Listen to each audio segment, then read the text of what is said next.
Berikutnya lagi yang menjadi atensi kita tentu adalah pengungsi. Karena pengungsi ini harus segera jatuh ulama di tenda.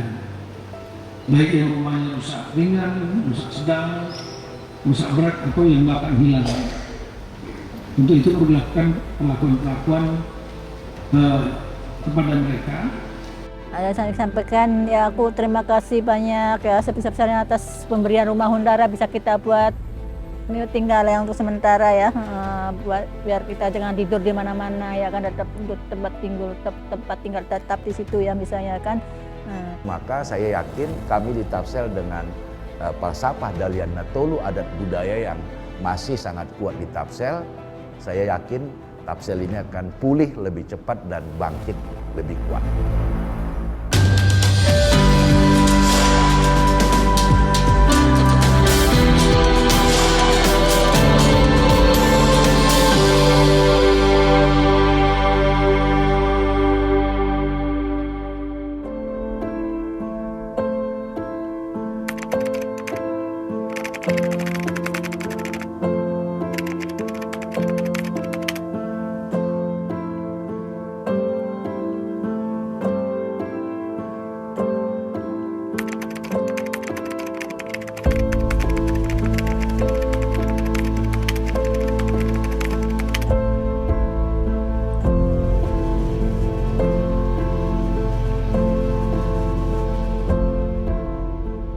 Berikutnya lagi yang menjadi atensi kita tentu adalah pengungsi. Karena pengungsi ini harus segera jatuh ulama di tenda. Baik yang rumahnya rusak ringan, rusak sedang, rusak berat atau yang bahkan hilang. Untuk itu perlu dilakukan perlakuan kepada mereka. Rusak ringan diberikan bantuan 15 juta rupiah, yang rusak sedang 3 juta rupiah, kemudian yang rusak berat atau hilang ini punya 2 opsi, disiapkan Huntara yang diantaranya perintah Pak Presiden langsung kepada Huntara untuk membangun, kemudian juga BNPB membangun, Bapak Menteri PU juga membangun.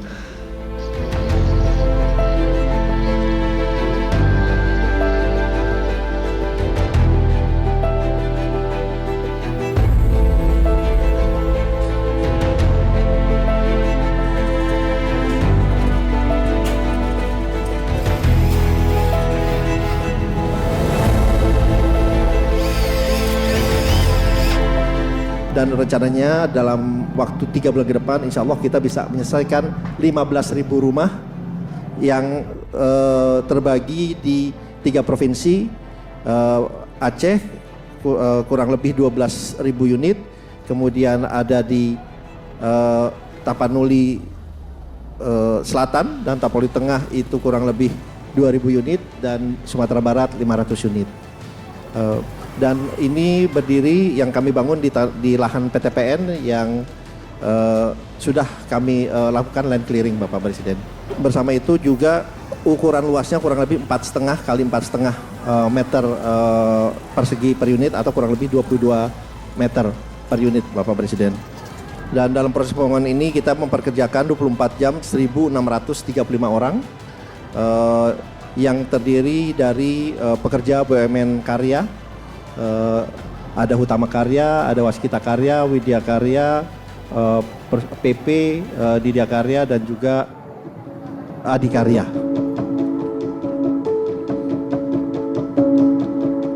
Dan secara teknis, secara implementatif BNPB juga sebagai pelaksana membangun Huntara, kemudian untuk hunian tetap yang sifatnya in situ, yang sifatnya mandiri, tidak dalam satu komplek perumahan, itu juga dilakukan oleh BNPB. Untuk yang dalam satu komplek, artinya relokasi satu misalkan 40 KK, 100 KK dan seterusnya, itu dilakukan oleh Kementerian Perumahan dan Kawasan Pemukiman. Tapi secara intinya BNPB itu dalam fase HAPREKON itu sebagai fungsi koordinatif dan fungsi pelaksana. Tetapi tentu saja yang jadi patokan kita ini harus tetap optimal, kebutuhan-kebutuhan dasar masyarakat ini bisa terpenuhi, karena meskipun dia di Huntara, itu saudara-saudara kita ini juga dapat dukungan perabot dari Kementerian Sosial yang nilainya 3 juta per kakak, dan dukungan pemulihan ekonomi, karena mungkin saja ini tempat bekerja rusak dan seterusnya sebesar 5 juta per kakak. Jadi ini yang kita harapkan meskipun di Huntara, tetapi proses hidup dan kemudian proses ekonomi dan seterusnya itu sudah mulai bisa pulih dan berputar kembali.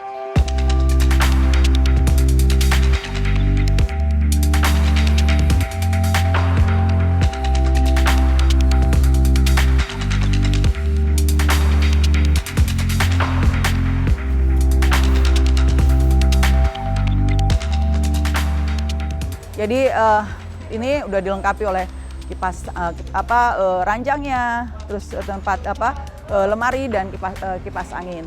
Nah, di dalam hal desain ini pun kita juga sudah minta arahan dari Bina Teknis ya, dari Kementerian PU juga, itu di mana nanti hawanya kita kasih juga untuk exhaust gitu ya, fan dan lain sebagainya. Jadi pencahayaan untuk udara ini juga sudah disesuaikan. Intinya kita di sini adalah nyaman lah untuk tinggal di sini.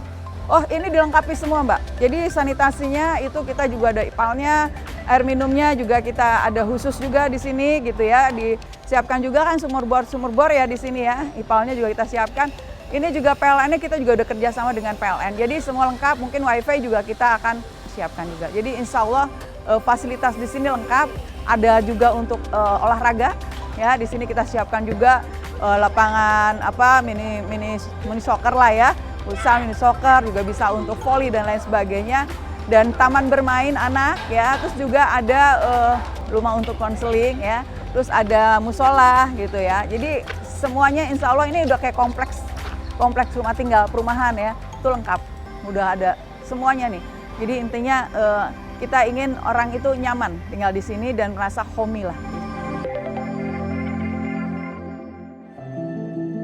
Ini rumah Ibu yang sekarang kondisinya begini. Silakan masuk. Lihat-lihat ya. Boleh lihat sini. Kamar. Ini kamar siapa? Kamar kami tidur kemarin ya. Udah berantakan udah. Tempat tidur pun udah kemana-mana. Iya. Ini ruangan apa, Bu? Ini ruangan tamu sebenarnya. Kan kursinya kemarin udah ngelam ya, dikeluarin, gini berserak di sini. Ya, seperti yang sudah kami lakukan, pastinya yang menghuni di tempat Huntara ini adalah mereka yang tidak menerima DTH. Itu sudah pasti. Kemudian mereka yang kategorinya adalah rusak berat. Sedangkan untuk rusak ringan dan sedang, mereka tidak menerima Huntara, dan mereka juga tidak menerima DTH.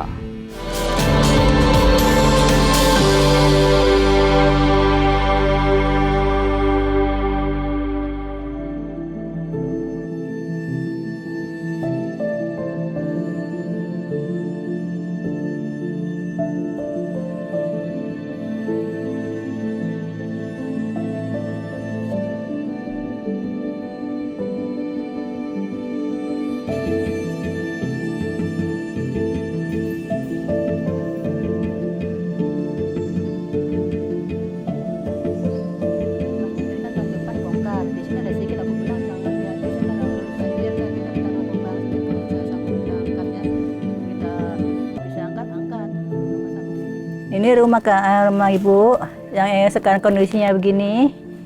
Silakan masuk. Lihat-lihat ya. Boleh lihat sini. Kamar. Ini kamar siapa? Kamar kami tidur kemarin ya. Udah berantakan udah. Tempat tidur pun udah kemana-mana. Iya. Ini ruangan apa, Bu? Ini ruangan tamu sebenarnya. Kan kursinya kemarin udah ngelam ya, dikeluarin, gini berserak di sini. Ini lumpurnya tadinya semana, Bu? Ini segini lumpurnya gini, Honda kedua-duanya tenggelam Honda. Ini kursi ini, meja ini waktu itu di depan nih, sampai ke sini. Meja makan ini kan meja makan. Di depan situ sampai ke sini udah hancur lebur. Masih kayu ya kan hancur. Ini dapurnya, Bu. Dapur ini waktu itu ke sana udah pindah ke sini. Diangkat nggak bisa kan tanam ya. Itu pintu keluar karena udah ditahan ini nggak bisa keluar juga. Ini lihat tuh kamar satu lagi kamar ini juga.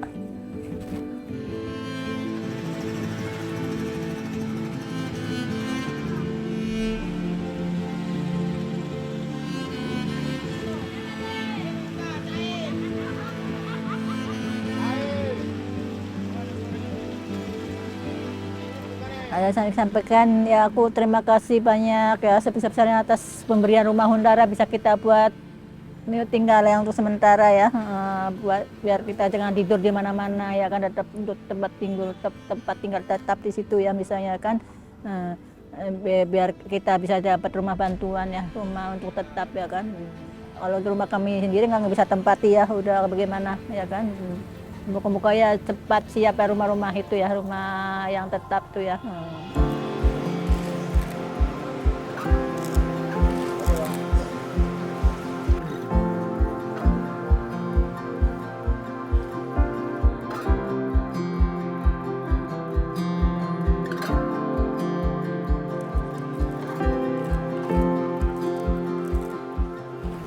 Ya, seperti yang sudah kami lakukan, pastinya yang menghuni di tempat Huntara ini adalah mereka yang tidak menerima DTH.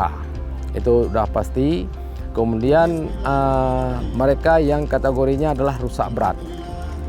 Sedangkan untuk rusak ringan dan sedang, mereka tidak menerima Huntara dan mereka juga tidak menerima DTH. Kami yang pertama memberikan lokasi untuk pembangunan Huntara tersebut.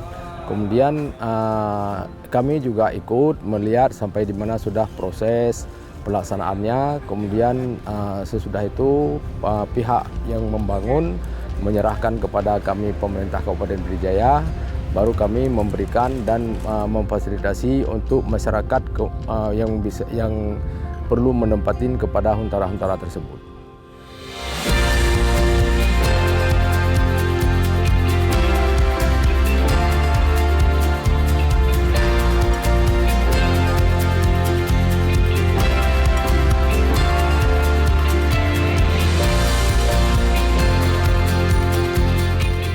Tantangannya ini beragam ya, karena memang Huntara yang kita bangun ini harusnya kita bangun secara komunal, itu tidak dapat kita bangun secara individual, mengingat daerah-daerah yang terdampak ini masih tertimbun lumpur, sehingga Huntara ini tidak bisa kita bangunkan di lokasi rumah masyarakat tersebut.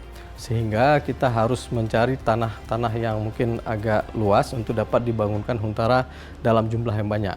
Untuk lokasi Huntara sendiri itu harus memenuhi 3 kriteria. Yang pertama kriteria itu bebas dari zona rawan bencana, artinya tidak berada dekat dengan zona rawan bencana. Kemudian yang kedua adalah dekat dengan akses jaringan jalan, jaringan listrik, telekomunikasi, dan air bersih. Yang ketiga adalah kita dari legalitas lahan itu sendiri. Jangan sampai nanti lahan yang dibangun Huntara ini nanti bersengketa atau bermasalah dengan hukum. Ya tentu untuk Huntara itu sendiri ya harus spesifikasinya harus sesuai dengan bangunan tahan gempa ya, dan juga aman dari segala macam yang membahayakan masyarakat.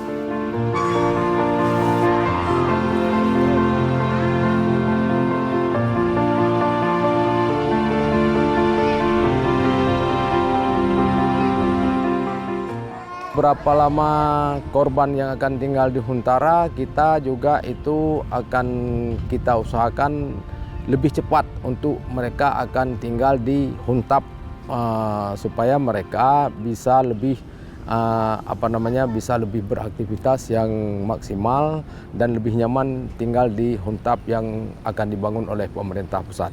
Itu mekanismenya kalau memang yang pertama, kalau Huntapnya sudah siap dibangun oleh pemerintah, insya Allah kami akan langsung melakukan relokasi dari Huntara ke Huntap setiap mereka yang memang berhak menerimanya.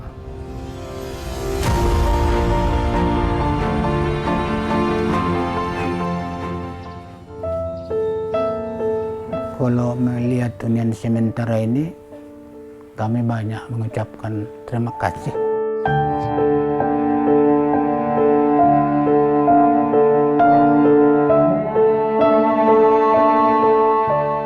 Sama pemerintah, lantaran kami kurasa kalau enggak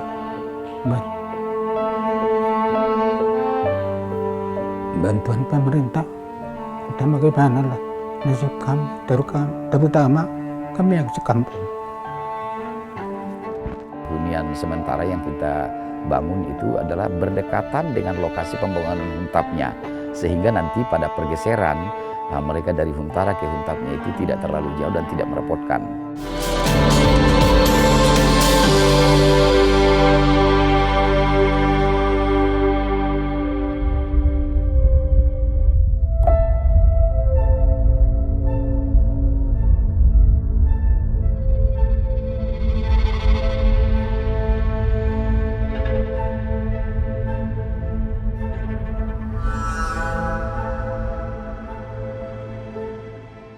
Sebetulnya ya, kan begini, 2038 rumah yang terdampak tadi, yang masuk kategori sesuai dengan persyaratan di BNPB, rusak ringan, sedang, berat, dan yang relokasi, 2038. Itu 2038 itu jiwanya adalah 7.599 jiwa. Gitu ya. Nah, nanti yang rusak-rusak ini ada 1.444 kan nanti akan jadi huntap.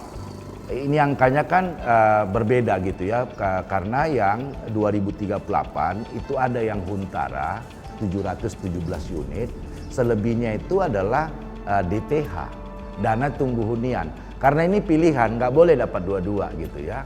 Jadi ada yang milih mereka huntara berarti tidak mendapatkan dana tunggu hunian yang 600.000 per bulan yang dicairkan langsung 3 bulan, kan? Atau tidak milih huntara, dia memilih kemudian dana tunggu hunian.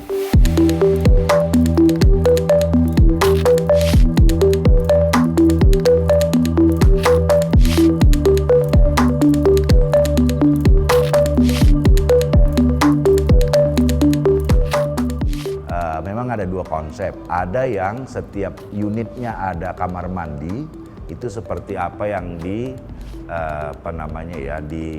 HP Song yang kemarin diresmikan itu tidak per unit, tapi semacam per blok itu ada kamar mandinya sharing gitu ya. Lalu kemudian yang harus dipastikan juga adalah air bersih yang kemudian bisa dikonsumsi dari sisi higienis dan kesehatan. Juga ada tempat ibadah, musola lah ya. Bahkan ada sekolah, karena saat di Angkola Selatan itu memang satu desa itu pindah karena sekolahnya juga tidak lagi layak, lalu nggak ada lagi orang tinggal di desa juga, jadi bangunkan sekolah. Ini huntara loh ya, jadi bangunan sekolahnya pun bangunan sementara nih.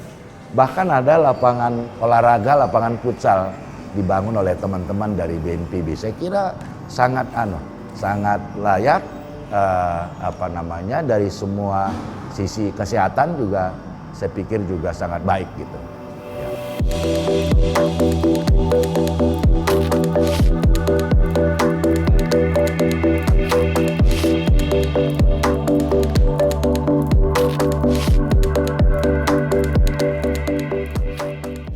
Yang pertama itu yang sudah dihuni kemarin dan diresmikan pemanfaatannya di Desa Simarfinggan, itu ada 200 unit sumbangan dari Danantara, dan itu sudah dihuni sekarang.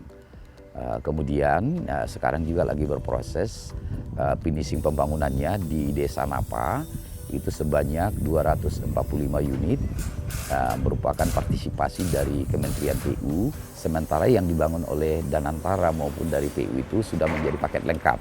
Di dalamnya juga nanti sudah tersedia seluruh kebutuhan mereka, baik untuk kitchen kit, bedding kitnya, dan peralatan-peralatan penunjang untuk keberlangsungan hidup mereka selama di pengungsian.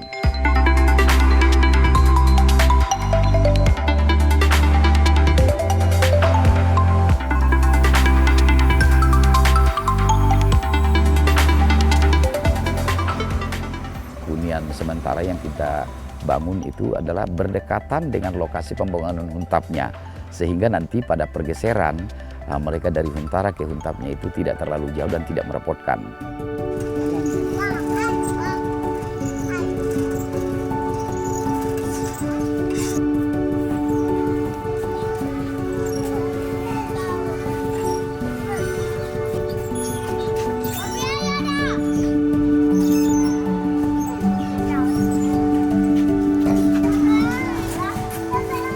Jadi kalau kejadian bencananya udah katakan tadi, lantaran 4 hari 4 malam nggak berhenti hujannya.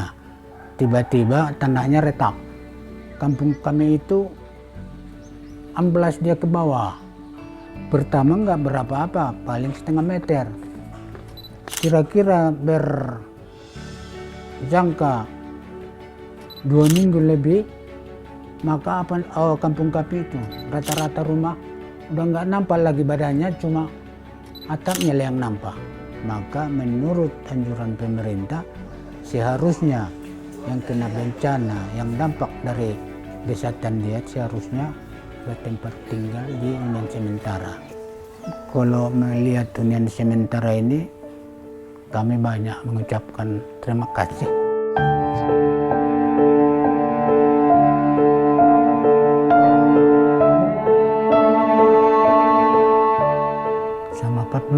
Pemerintah lantaran kami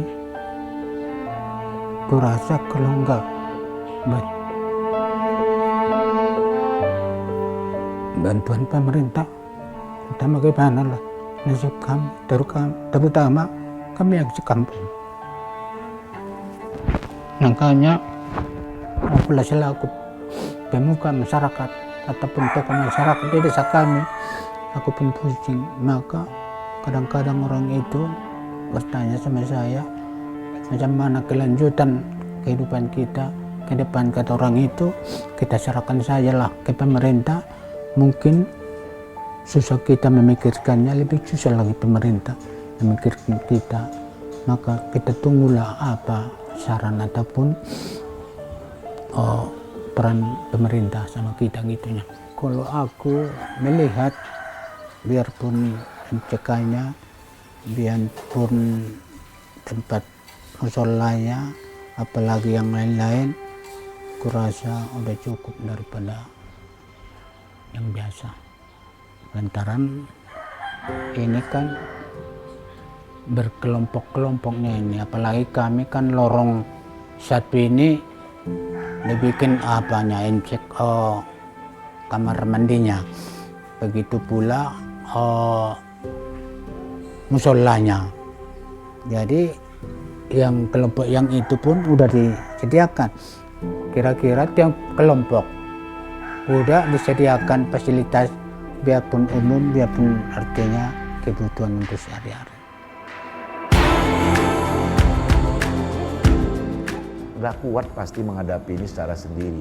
Tapi dengan kehadiran tadi, ya pemerintah pusat, lembaga-lembaga pemerintah, bahkan non-pemerintah, dari berbagai pihak gitu ya. Relawan banyak sekali loh untuk bidang kesehatan, banyak relawan yang dari banyak pecinta alam juga hadir di sini gitu.